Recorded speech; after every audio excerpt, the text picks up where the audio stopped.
नमस्कार। ओम नमो हिंद देशाय, नमो भारत संस्कृते। आज एक मुख्य घटना हुई कांग्रेस में कि इसके बहुत पुराने दिग्गज नेता गुलाम नबी आज़ाद ने कांग्रेस पार्टी की प्राथमिक सदस्यता से त्यागपत्र दे दिया है। और हमें तो उनके नाम में बहुत कन्फ्यूज़न वैसे ही शुरू से होता रहा है। गुलाम भी हैं, नबी भी हैं, आज़ाद भी हैं। गुलाम और आज़ाद कोई आदमी साथ साथ कैसे हो सकता है? लेकिन आज वह सचमुच में आज़ाद हो गए हैं, कम से कम कांग्रेस से। और इस पे कांग्रेस वालों की क्या प्रतिक्रिया है, कांग्रेस पर क्या फ़र्क पड़ा है और पूरी राजनीति पर क्या फ़र्क पड़ेगा, इस पर हम लोग विस्तार से चर्चा करेंगे। लेकिन उसके पहले आपसे अनुरोध है कि कृपया इस वीडियो को लाइक करें, फॉरवर्ड करें और इस चैनल को सब्सक्राइब करें, बेल आइकन भी दबाएं ताकि आपको इस तरह के नोटिफिकेशन मिलते रहें।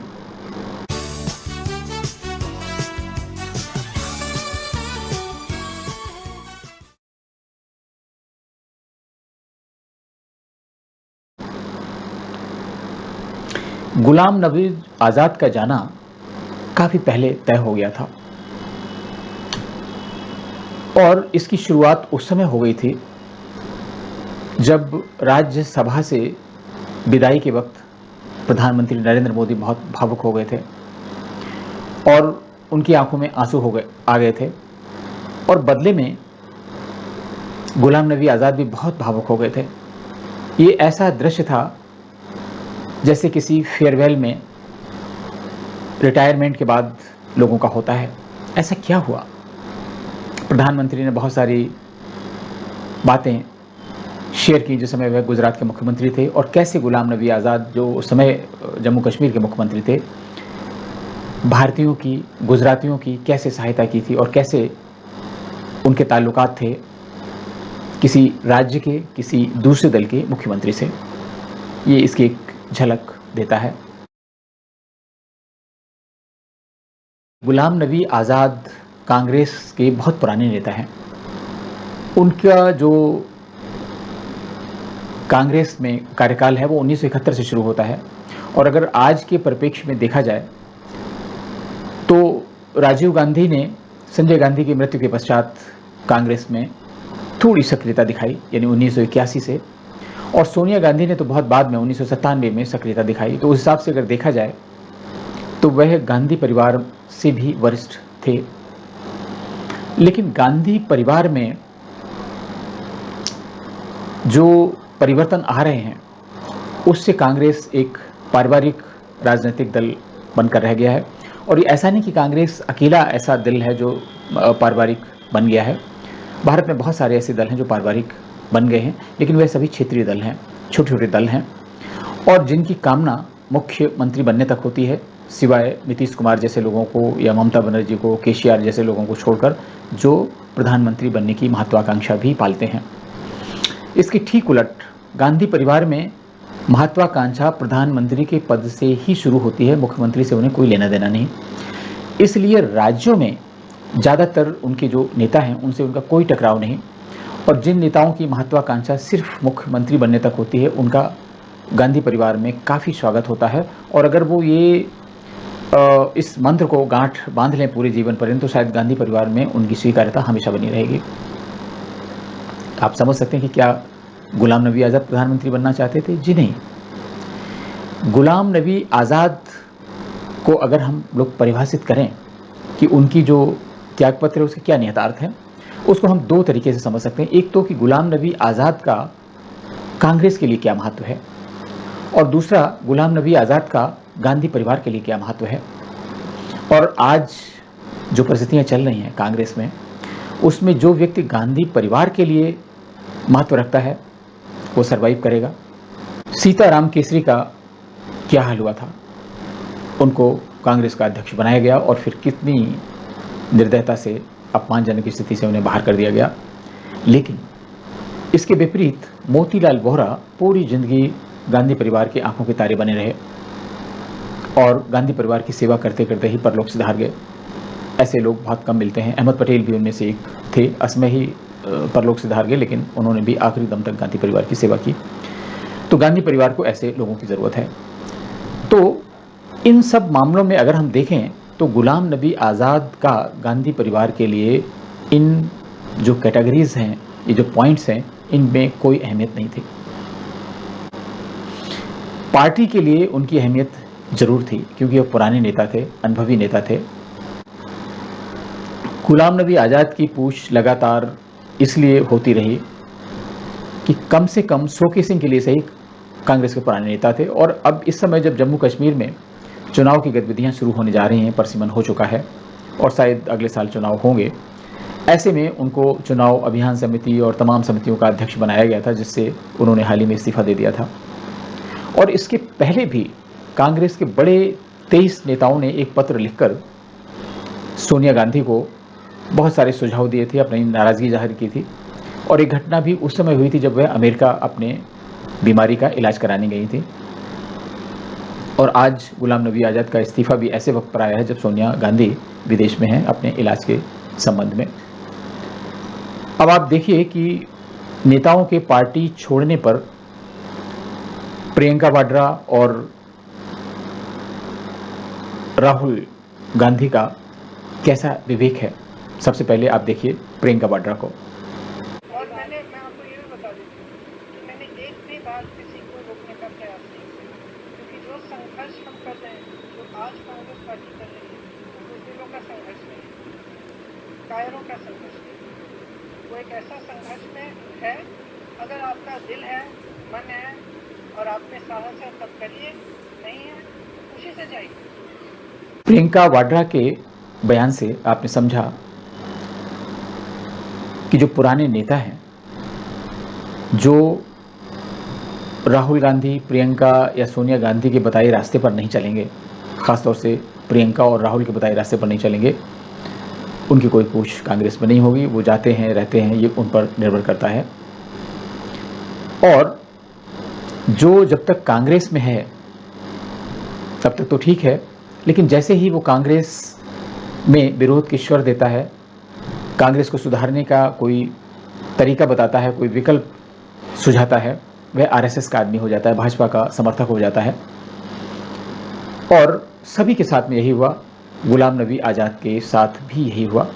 अब आप देखिए कि राहुल गांधी ऐसे नेताओं के प्रति क्या विचार रखते हैं।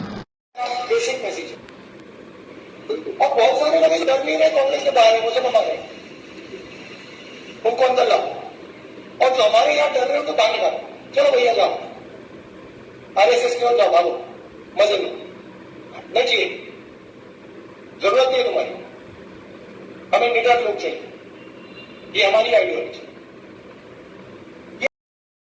प्रियंका और राहुल के इन बयानों से ये बिल्कुल स्पष्ट हो गया है कि जो नेता उनके इशारे पर नहीं चलेगा, जैसा वो चाहते हैं वैसा नहीं करेगा, तो उसकी कोई पूछ नहीं है।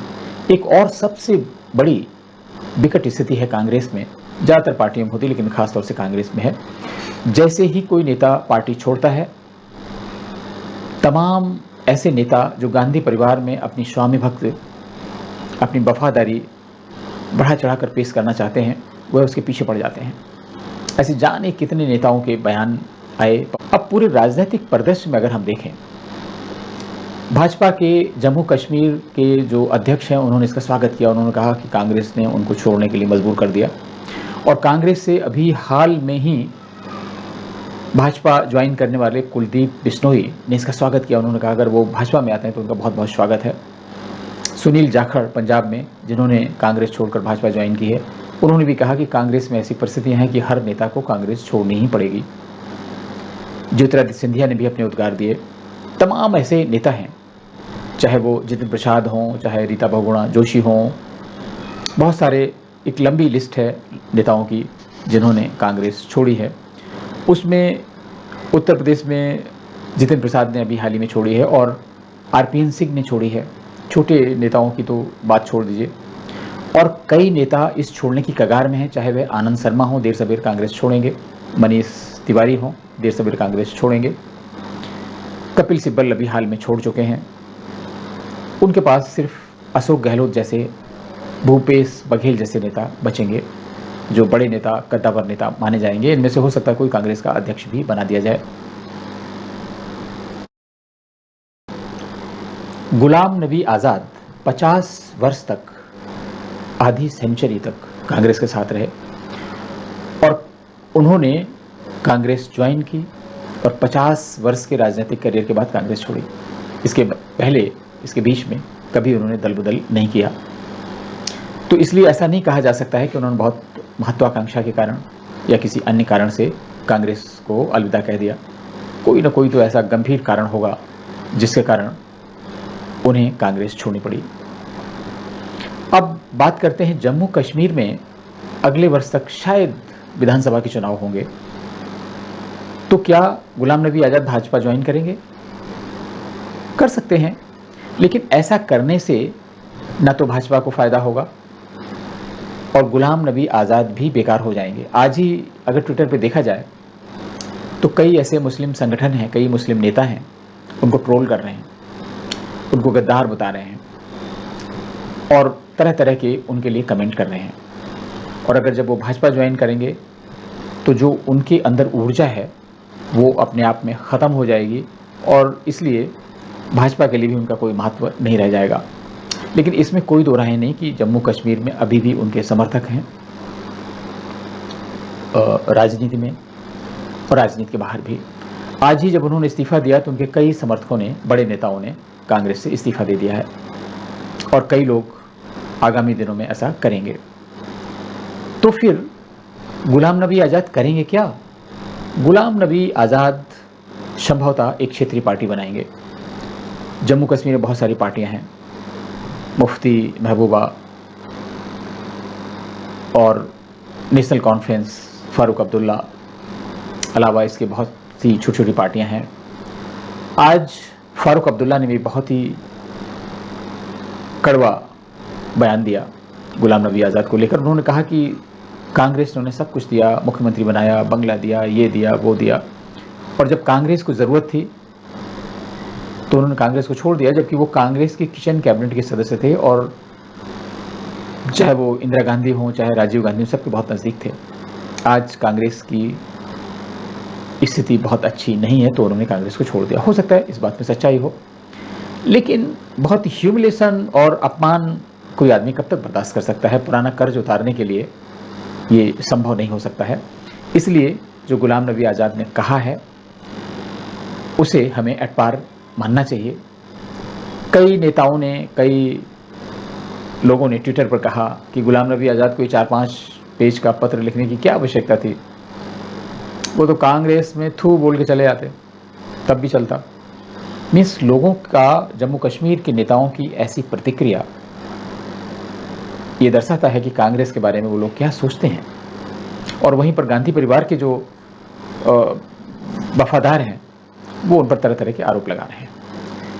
अब गुलाम नबी आज़ाद अगर एक क्षेत्रीय दल बनाते हैं तो उसे क्या मायने होंगे?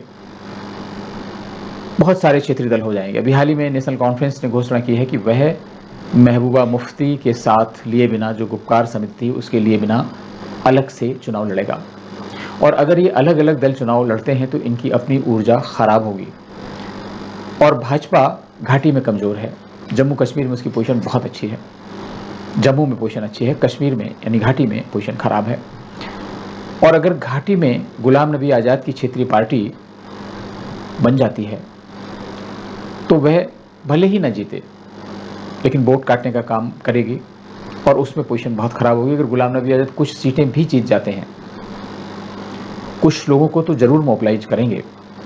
भाजपा ने भी अपना संगठन खड़ा किया है और ऐसे में स्थितियां बदल जाएंगी। और जम्मू में भाजपा ने अगर अच्छा प्रदर्शन किया तो भाजपा की सरकार बन जाएगी। शायद अंदर खाने में भाजपा के ये बातें चल रही हैं, इसलिए जम्मू के जो भाजपा नेता हैं वो काफ़ी खुश नज़र आ रहे हैं इनकी छोड़ने से। और भाजपा में हाल ही में जो कांग्रेस छोड़कर लोग गए हैं वो तो बहुत खुश हैं, उन्होंने तो उनको बुलाया है, आह्वान किया है कि वो आ जाएं। तो इसलिए गुलाम नबी आज़ाद की विदाई हो गई। अब वो आगे क्या करते हैं यह देखने की बात है। फिर हम लोग किसी मुद्दे पर मिलेंगे जल्द ही। तब तक के लिए नमस्कार।